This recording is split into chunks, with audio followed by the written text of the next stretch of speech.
People are going to lose their minds. This is a moment in history unlike anything humanity's gone through. It's a very different world for humans to come. Take a step back and see the broad picture, which is the way all these technologies are interlinked. Because this is all about exponentiality, and humans can't think in exponential terms. How consequential do you want to say machine intelligence is? It's almost certainly as consequential as writing. How long did writing take to disseminate through the human population? Hundreds, thousands of years. And we're dealing with it now on a scale of months. But in this kind of world, you're compounding 100% growth every year, and the numbers become astronomical. AI is going to spot patterns in the world that were just completely invisible to us. Even if you think that the AI and the robots are your demise, you might as well bloody invest in them and make some money out of it. If not, you're just going to be angry man shaking your fists at the clouds.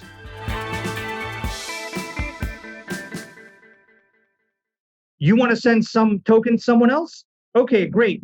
You need a shared standard for that. That's the same standard ideally in Web3, public chains and private chains. And then eventually, if both of these worlds are on the same standard, in stage 3 of the plan, once the legal barrier between them goes down, they can merge into a single global internet of contracts worth hundreds of trillions.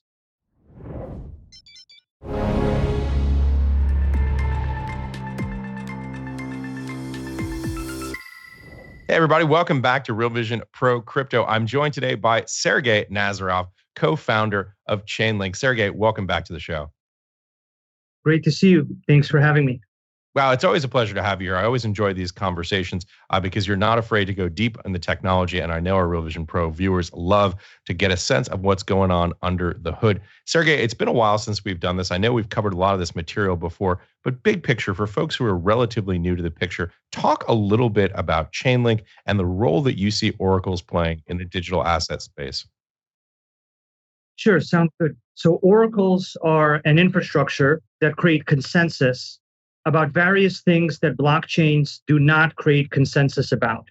So blockchains create reliable transactions through consensus, through the ability to agree across a number of different systems what that transaction is and to memorialize it across those systems. Blockchains create consensus on 3 things: private key signatures, token ledgers, and state machines called smart contracts. So those are the only things that blockchains create consensus and therefore cryptographic guarantees about. Everything else outside of blockchains, whether it's data, trust minimized computation, cross-chain communication, connectivity with any existing systems, basically all data, all computation, all connectivity, both between blockchains and existing systems, if you want that to be as secure and reliable as a blockchain, you need a system to do that. And the main system to do that, really the only system to do that, is Oracle Networks. And decentralized Oracle Networks is what Chainlink pioneered, which is basically an environment in which you can aggregate data that you feed into DeFi. You can do various computations that you can't do on a blockchain, but still need to be decentralized and trust minimized. You can connect multiple blockchains to each other. You can connect existing bank systems to blockchains so they can use thousands of blockchains through one interface. All of these interactions need to be made as reliable as the blockchain itself because they fundamentally control what's going on on-chain.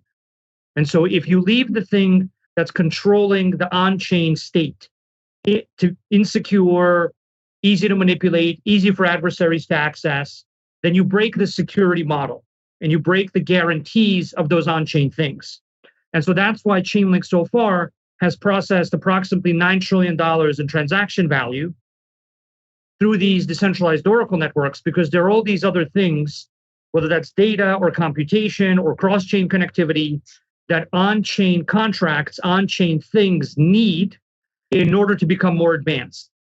The parallel for the web world is that before you had the ability to connect applications to other systems, applications were very limited. So something like Uber couldn't exist until you were able to connect it to geolocation data about the user and the driver, or a text messaging system, or a payment system. You couldn't build Uber until you could connect it to all those other systems. That's what Oracle Networks do. They make all of these other systems available to blockchains, and they do some of the computations themselves, and they create connectivity among chains for these more advanced applications like real world asset tokens, more advanced DeFi, actually all DeFi, insurance, trade finance applications. All of these more advanced applications require Oracle networks because they need that data, that additional computation, and or that additional connectivity to other chains or to existing systems. Well, Sergey, I'm glad I asked. That's your simplest and most elegant explanation so far about what oracles do. In the simplest sense, what I hear you saying is essentially this is about taking the security that exists on chain and finding a mechanism for connecting it off chain. I think most people know, for example, the Bitcoin network has never been hacked, but this is about finding ways of connecting off chain data in a way that is cryptographically secured by the properties of mathematics and physics to things that are off chain. And I think that it really is the core sort of cornerstone of what you're talking about with Oracle networks. And also across chains. So basically anything going into or out of a blockchain, which is a lot more things than people think, and anything that happens between a chain, between multiple chains to create what we call the Internet of Contracts, to create this kind of globally connected internet of multiple chains so that applications can exist across multiple chains, not just in one chain. It's both the connectivity in and out, which includes all data, all payments, all systems interactions, and the connectivity between chains. So anything that ever touches a blockchain, whether it's another chain, or whether it's a data source, or whether it's a bank system, or whether it's a payment system, or whether it's a central bank digital currency system, all of those things need to be securely and deterministically connected and basically made to be as secure and as reliable as the chain itself, because they're a critical dependency. They become dependencies that if those dependencies break, the chain's ability to execute its more advanced functions like DeFi, like RWA, becomes basically impossible. And that's why more advanced functionalities of blockchains only appeared after Oracle networks appeared. That's why DeFi was sub 100 million when Chainlink came into existence, and it grew to over 200 billion. And Chainlink powered, the vast majority of that, and still powers the majority of that in different categories of DeFi. And so that's because you really can't make certain applications like DeFi without an Oracle network. Because, for example, financial products, which is what much of DeFi is basically the conditions of an agreement, the financial conditions, and the data. So even your bank account that gives you a yield is basically the conditions under which you get the yield, and it's the data telling what yield to give. What is the current yield from the federal funds rate or whatever the data source is to decide the yield. And so all of that getting replicated on chain needs to happen at the high security standards of the chain so that you have this kind of holistic application, this verifiable application that can act in this way throughout its operation, not just in the on-chain part, but in every other part of what it does. Yeah, and for people who are relatively new to the technology, this has been something of the Achilles heel of blockchains outside of the Chainlink world. Virtually every major sort of cross-platform bridge attack or hack that we've heard about in the last 2 years here, we've been covering it on Real Vision Crypto and Real Vision Crypto Pro, has been about these finding out the vulnerabilities that exist in cross-chain bridges, in smart contracts, and other mechanisms where you're actually working off-chain in the major protocols. Yeah, absolutely. All of these problems are actually the same problem. They're a consensus and security problem about different types of data. So Chainlink began with market data, then it evolved into being the largest provider of market data and proof of reserve, then providing identity data, then doing computation, and now also to cross-chain.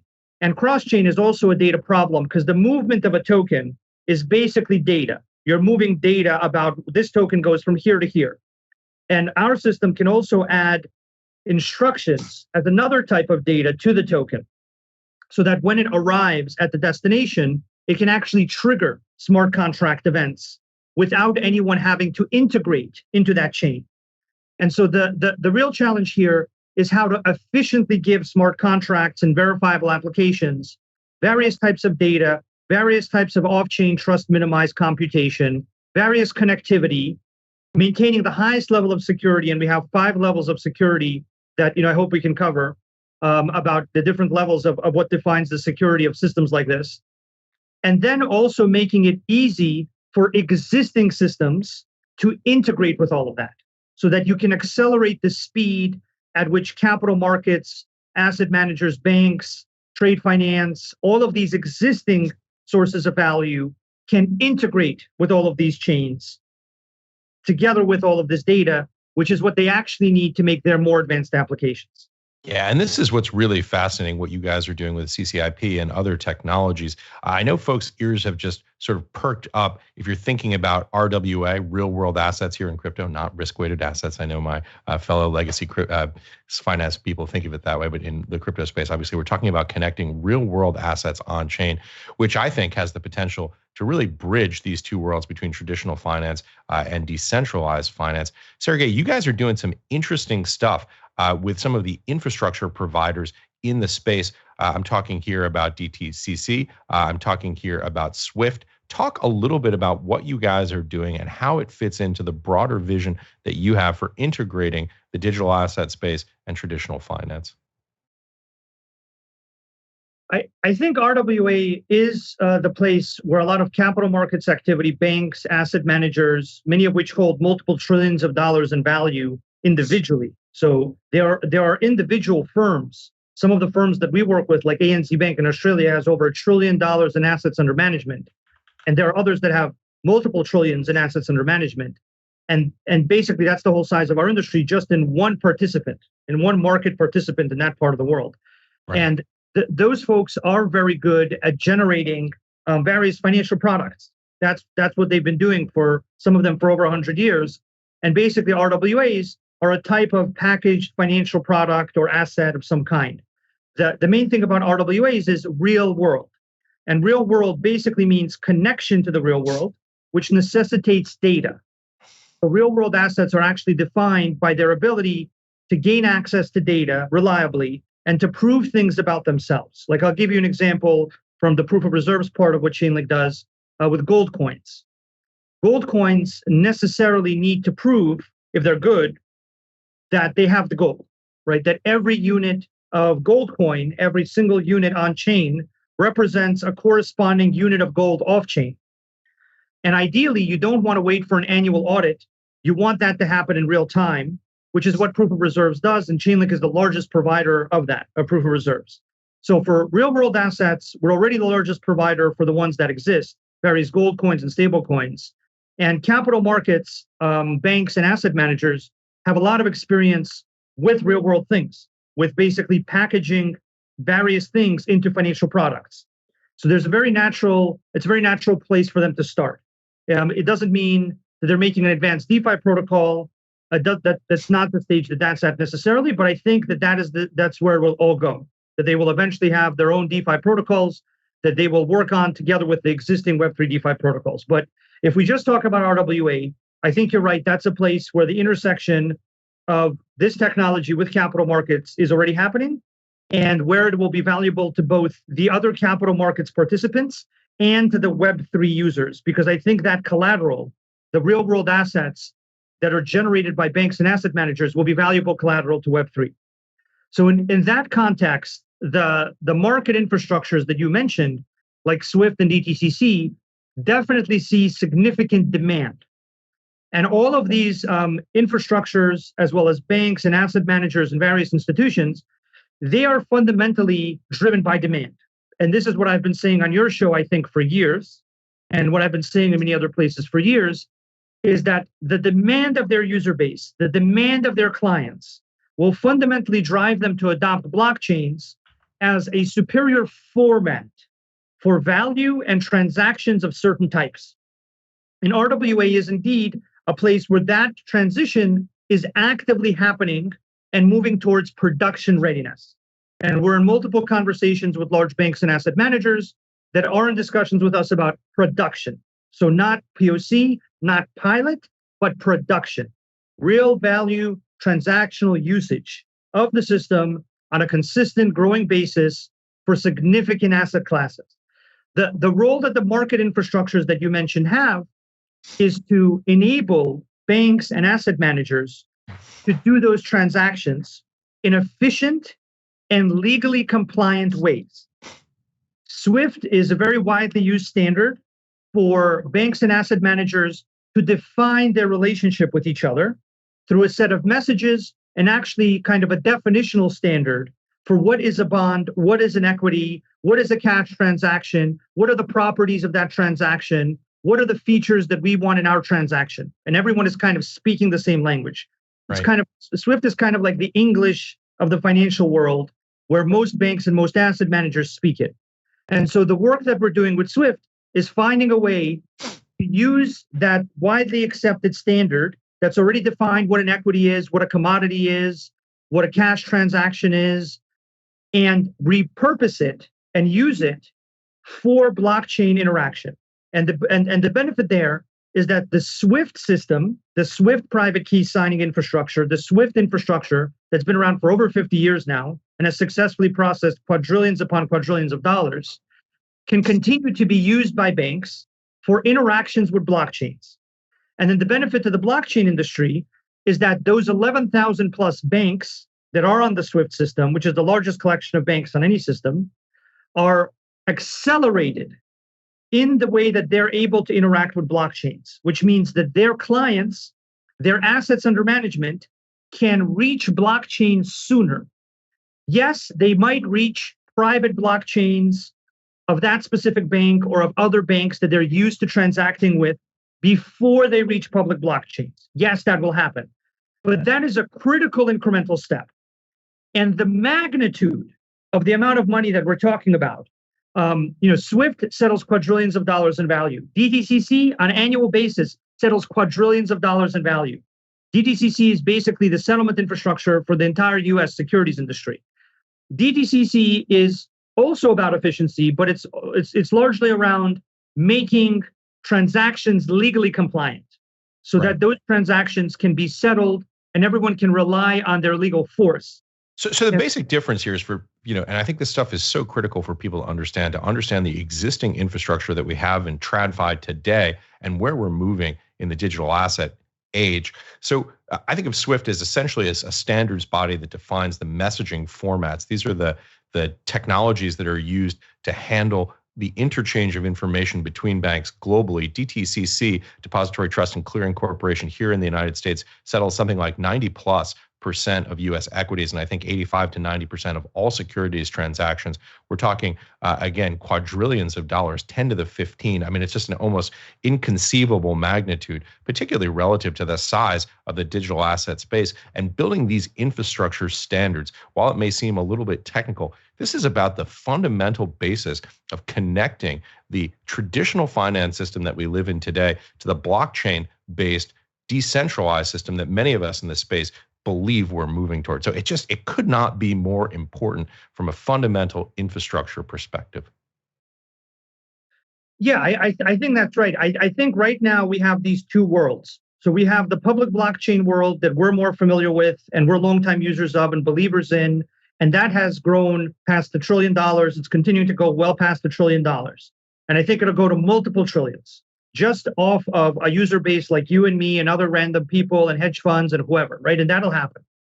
But realistically, there's an entire other world with hundreds of trillions of dollars, which has traditionally managed value, has traditionally managed equities, commodities, funds, all these other vehicles where value is held and transacted in. And that part of the world does have a huge benefit from blockchains. They just have to move slower because they have so many requirements. They have security requirements because when you manage trillions of dollars, you have security requirements. They have legal requirements because when you manage trillions of dollars for over 100 years, there's legal frameworks you have to abide by or else you get shut down. And so the amount of boxes that they need to check really is quite large. And the force that leads them to check those boxes is the client demand. The client demand has been very high and it only continues to grow. And now I'm seeing multiple capital markets folks have dedicated digital asset teams. So the thing that I saw before, because I've been working with banks and asset managers and Swift for well over 6-7 years now, and the people I was speaking with before were in the innovation group. And the innovation group is a kind of general launch pad for a number of ideas where ideas kind of begin. Now, the conversations we're having with every bank, asset manager, infrastructure, there are people with a digital asset title. So there's a head of digital assets, there's a digital asset tech lead, there's digital asset product managers, there's digital asset managing directors. So there are now dedicated teams. Some of these bigger banks, at this point, I think I've surpassed over 100 people across these multiple teams. And these teams are focused on digital asset adoption, digital asset products, digital asset implementation. And that is driven by the client demand that I mentioned a few years ago, and even previously, I think, when we talked. And then the client demand is that's driving the banks and the asset managers to invest in these digital asset teams to make these digital asset offerings is then something the financial market infrastructures like Swift and DTCC and others look at to say, okay, this is a trend that I need to service, because the financial markets infrastructures view the banks and the asset managers as their user base. So what we're doing is we're working with all of those categories of folks with CCIP, with data, with identity, with all these key building blocks. And we're allowing them to reach the point of doing production transactions. So for example, with RWAs, you can't make an RWA without something like proof of reserves. Then you need to add identity data if you want another bank or asset manager to purchase it, because they need to comply with AML KYC, and therefore they need identity information attached to the asset. And then you need to settle the asset's value daily through NAV or price or some other thing. So that's already 3 pieces of data just to have one RWA. So we enable them to generate that RWA. But then once they generate the RWA, their second problem is liquidity and access to the many different chains from which people could purchase the RWA. That's where CCIP comes in and allows the various other banks, asset managers, CSDs, all the other market participants to connect to that RWA.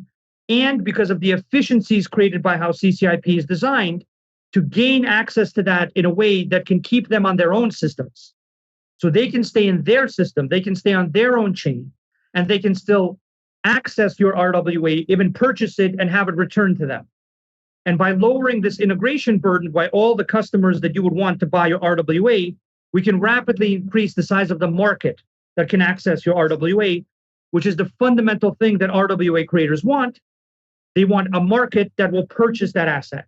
And then the third problem that needs to be solved and is getting solved with our help is once the RWA moves from the chain where it is created into the chain where it is purchased, you want it to remain updated. You want the real world asset to remain real world. And because the real world asset was created using a set of data standards that is compatible with the system that moved the asset. So namely, you use the Chainlink data standards like proof of reserves to make the RWA asset, the Chainlink identity standard to comply with AML KYC, the Chainlink price standards to create a daily settlement price for the asset. And then you also moved it over CCIP, which is compatible with all that. You're now able to get an asset that whether it goes to chain B and then it gets resold to chain C and gets resold to chain D, it will remain updated. It will remain what is known as a golden record.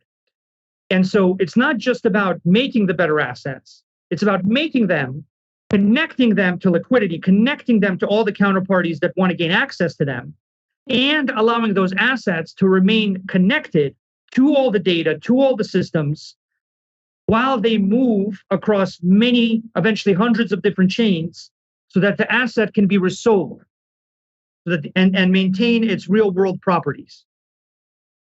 Gosh, there's so much to talk about here in terms of the functional mechanics, but I want to talk a little bit about what's happening behind the scenes in these meetings and conversations that you're part of. I think often we hear about this sort of framed as a TradFi versus DeFi conversation. What you're saying is that there are significant teams on the ground at large banks, in the standards making bodies, in the clearing corporations that are connecting, running the financial plumbing. Talk a little bit about how you understand the status of those conversations and the framework that the people who are working at the world's largest financial institutions think about this technology and how it's going to change the world that they live in terms of the actual mechanics of how these things work.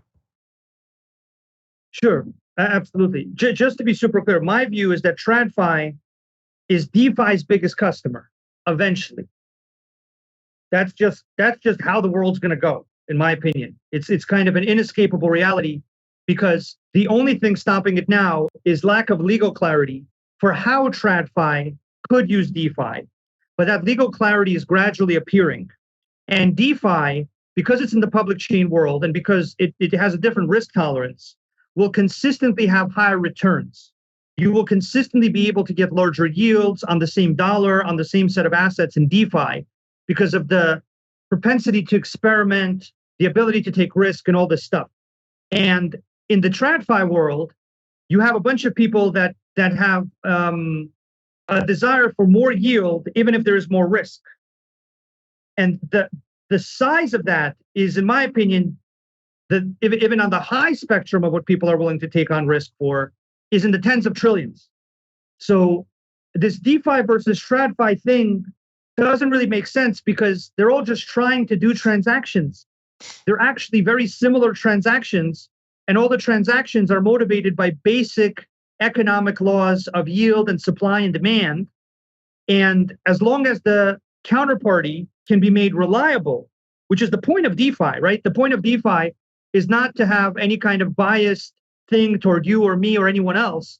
It's to make the counterparty cryptographically reliable, cryptographically guaranteed in a way that's better than TradFi counterparties. And if you just ask yourself, why as a TradFi counterparty would I choose a less reliable counterparty? Why would I choose someone less reliable to transact with? Right. They wouldn't. And if you have a more reliable counterparty in the form of a DeFi protocol, and if you have the legal compliance clarity to do that transaction, and the yield and returns from that protocol is higher than the other TradFi counterparties you have, then you are now you are going towards that.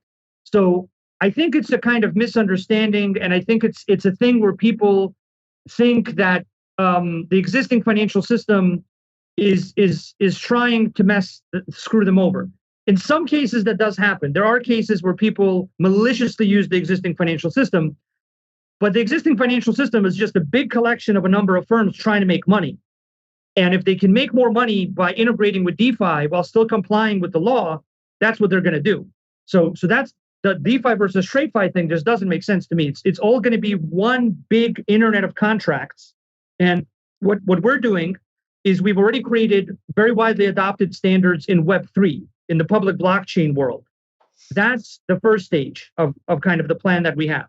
The second stage is getting those same standards adopted by the capital markets for data, computation, and cross-chain communications.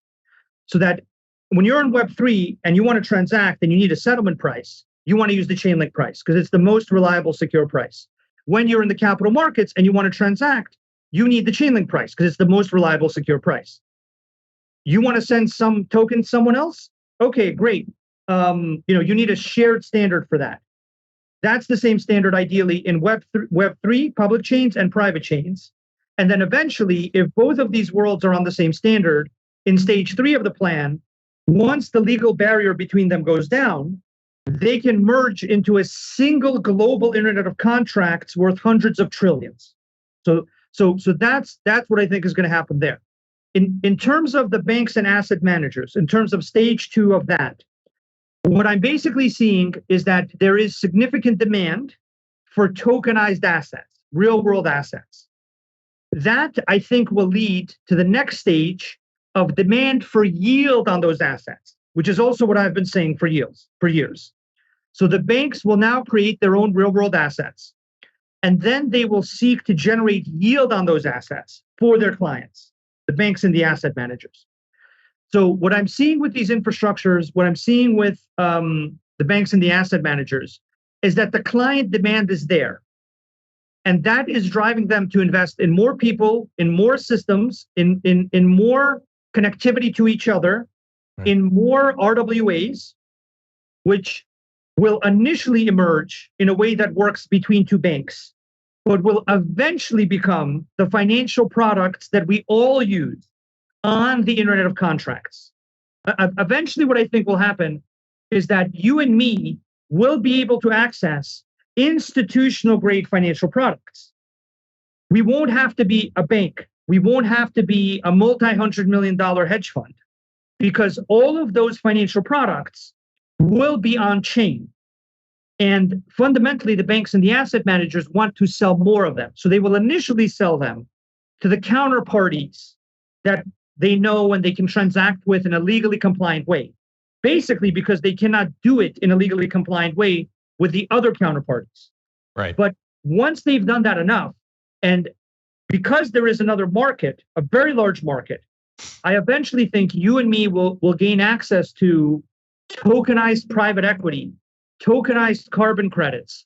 We will be able to buy a token about the insurance cash flows, about a specific shipment of a specific type of good only. And the reason we don't have that now is because all of the complexity of that. Right. But we are a market for that. And we are actually a market that will pay a premium for that over the banks and the more sophisticated people that buy that in volume. So it'll all merge into one big global Internet of Contracts, hopefully on the same set of standards provided by Chainlink for data, compute, and cross-chain connectivity.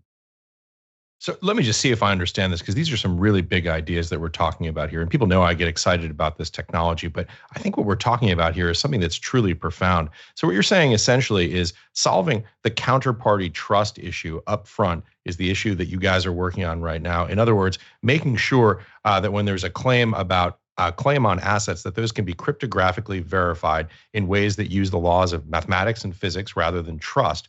But beyond that, once that problem is solved, you essentially have the infrastructure in place to solve issues of transparency. People remember going back to the 2008 era, some of the challenges that we had with not knowing what counterparties had what, right? This was a huge challenge in the traditional banking system. It created a tremendous amount of fear. You saw things like spiking TED spreads, all of these measures of interbank illiquidity rising very dramatically. If you can solve these counterparty issues, you can solve the transparency issues, and then you have essentially a permissionless network whereby the end users for this don't necessarily need to be banks. Essentially, what you're saying is you can expand that market to virtually any potential counterparty. This is just a huge quantum shift in the way that the technology gets done, because essentially you're creating all of the trust verifiable pieces that financial intermediaries provide today. It gets built into the network itself.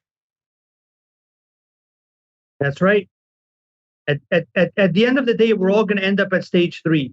And stage 3 is a single global Internet of Contracts that's just like the Internet of today. The Internet of today is about information technology. It's about the transmission of information. Even right now, this is the transmission of information.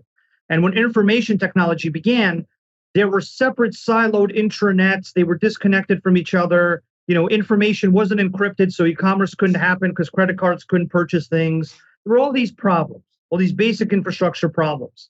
And it created this disjointed, disconnected internet thing without a lot of valuable applications. But eventually those infrastructure problems became solved. Credit card numbers were encrypted and were used in e-commerce. VoIP became a thing and people could communicate. Image compression improved and images went on websites and website load times went down and you had social media and you had all this stuff. What I'm talking about is the Internet of Value. I'm talking about a single global Internet of Contracts where, just like on the current internet, there are certain systems you can access and certain systems you can't access unless you go through certain steps. But you're on a global single internet. You don't join the Goldman Sachs internet to use the Goldman Sachs thing on the internet, right? You're just on the internet. And you can use Goldman Sachs and you can use BlackRock and you can use Fidelity and you can use whoever, as long as you meet their requirements. And their goal is to keep those requirements lower and lower so that they can get more users. Right. So what I'm saying is we need a global standard like TCP/IP was for the internet, which is what CCIP is, for those connections between the chains to happen. We need a set of data standards so that when you and me want to transact, we can agree on a settlement price. We need a set of computational standards so that when your contract is partly on chain and partly off chain, I can evaluate the security of your contract. And I can know that its security meets my standards without having to read each line of code in your contract and each line of code of the off-chain system. And so these standards appearing are what we've already done in the Web3 world, where the majority of those types of transactions are settled with Chainlink fees.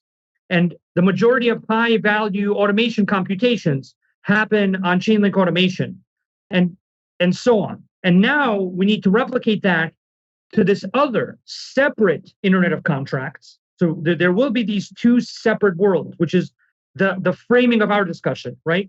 There's these two separate worlds, but those parallel separate worlds will eventually converge into one global Internet of Contracts that you and me will be on, that institutions will be on, that everyone and everything will be on, and it will all need to transact in a verifiable, cryptographically guaranteed way. And that verifiability and cryptographic guarantee will depend on the security of the system providing it. And that's what we're doing. We're generating all of that security, all of those standards beyond what's in a blockchain, so that blockchains can achieve this level of connectivity and this level of advanced applications, whether it's about equities or commodities or trade finance or ad networks or gaming or anything, because they all have the same problem. It's the same fundamental technical problem.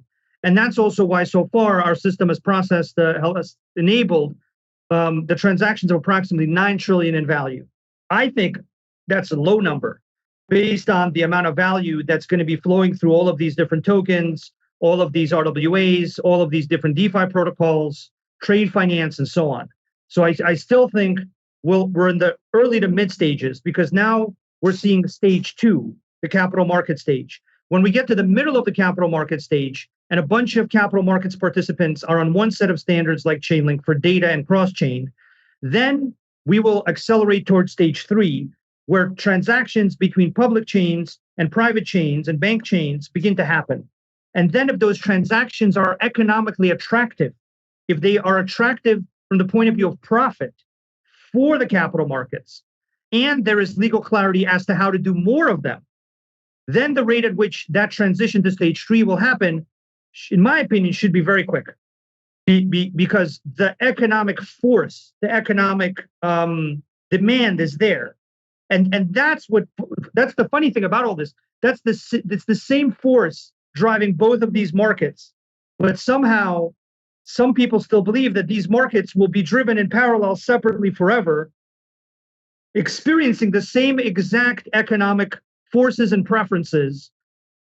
And like that just doesn't make any sense to me. What makes sense is they will converge into a single global market, ideally on a single set of global standards for data, trust minimized off-chain compute, and cross-chain. And that's what CCIP is, and that's kind of the body of work we're working on. Yeah, and it's fascinating because ultimately what this means is decreased costs, rising system and network availability, and the ability to embed the logic of the systems within the network to end users so that you can do all kinds of interesting things in terms of having non-third-party mediated contracts, for example, where you can have the trust built into the network so that when conditions are met, payment gets made or securities gets transferred. Essentially, you have a Turing-complete monetary system. Yeah, that's right. So what you end up getting is the full promise of smart contracts that RWAs represent and DeFi represents and decentralized trade finance represents and decentralized insurance represents. You arrive at that. And the way that our infrastructure is being built is to take full advantage of that on multiple levels. So the first key design decision is security. And there are these 5 levels of cross-chain security where you basically go from a single server at level 1, multiple servers controlled by one key holder at level 2. So that's distributed computing pretending to be decentralized. Level 3 being multiple independent nodes with multiple independent key holders. Chainlink started out at level 3 about 3-4 years ago and quickly went beyond it to level 4, where you can make multiple separate networks. And then level 5, which is where Chainlink is now for things like CCIP, where you have multiple separate networks generating a single lane or a single bridge.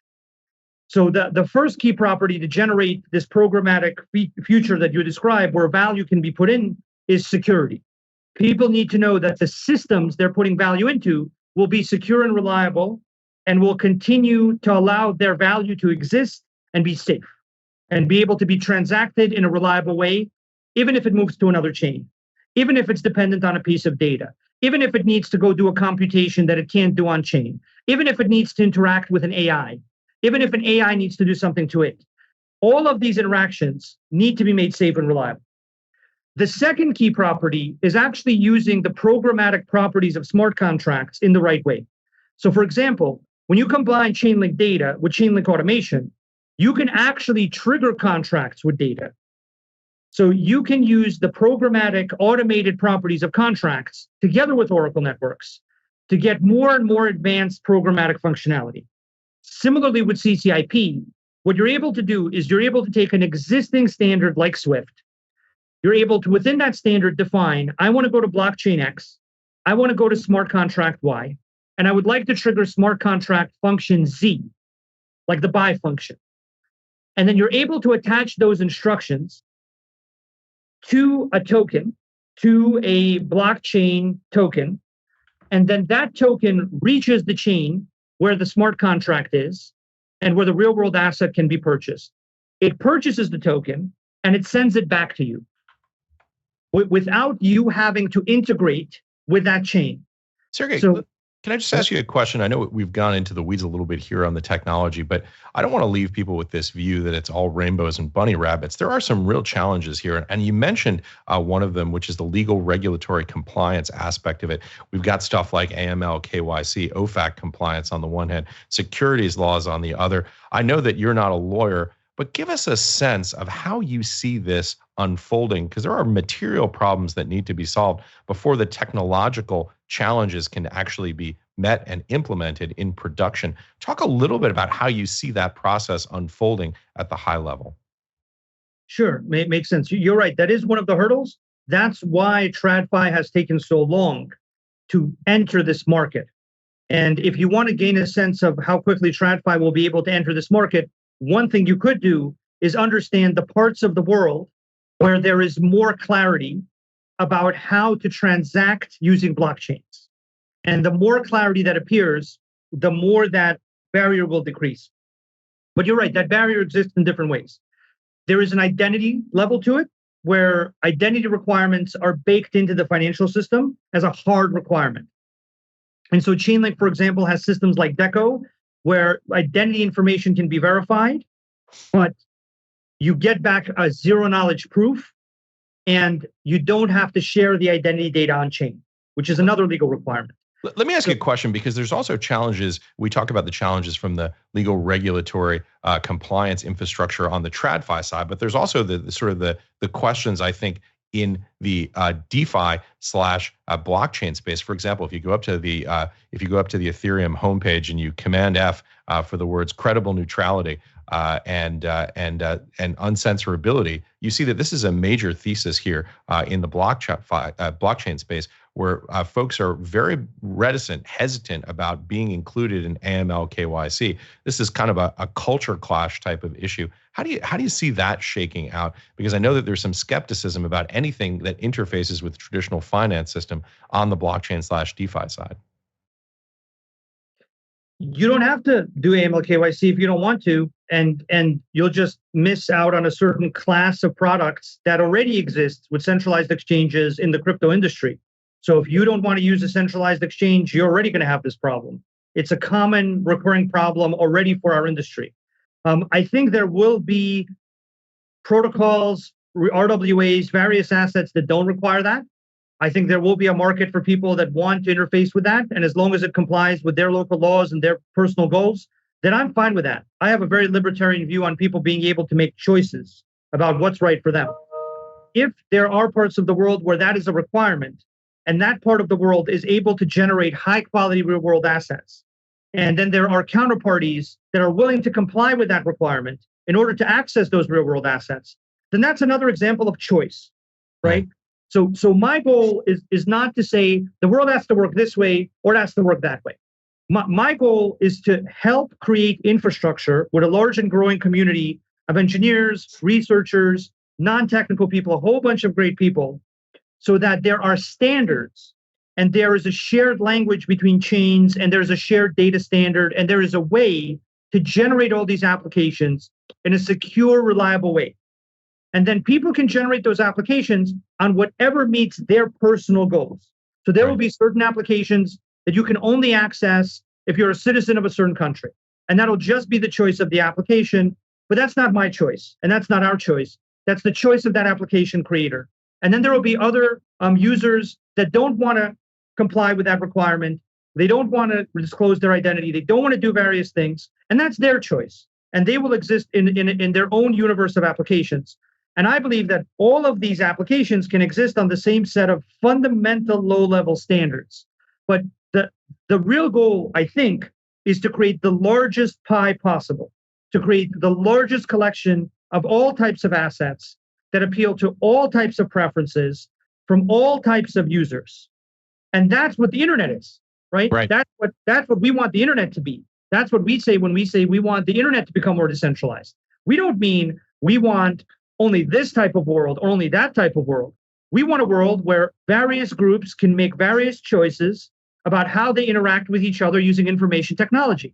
Yeah. And that's the same basic idea for crypto infrastructure. And there will be applications that some people will not be able to interact with because of their choice about the standards that they want to meet. And that's fine. And to your point, that's exactly what happened in the internet. You essentially have this infrastructure build out happening. You have these protocol stacks being built out. You have layers of availability of services. You can interact with them in ways that make sense based on the applications that you want to fulfill. Sergey, I know we ran long. We always do. But what a great conversation. I always appreciate you coming to join us. Final thoughts, key takeaways that you'd like to leave our viewers with from this conversation.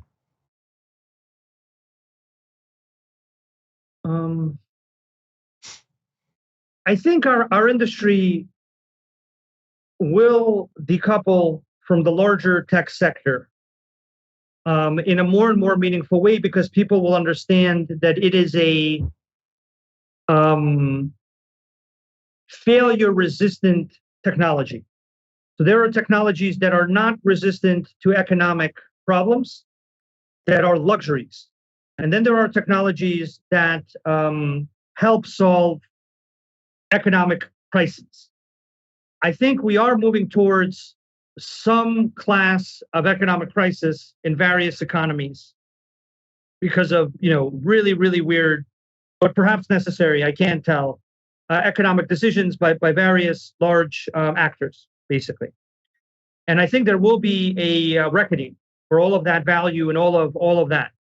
And I do believe that blockchain technology will be gradually adopted for its massive benefits, some of the benefits we discussed here.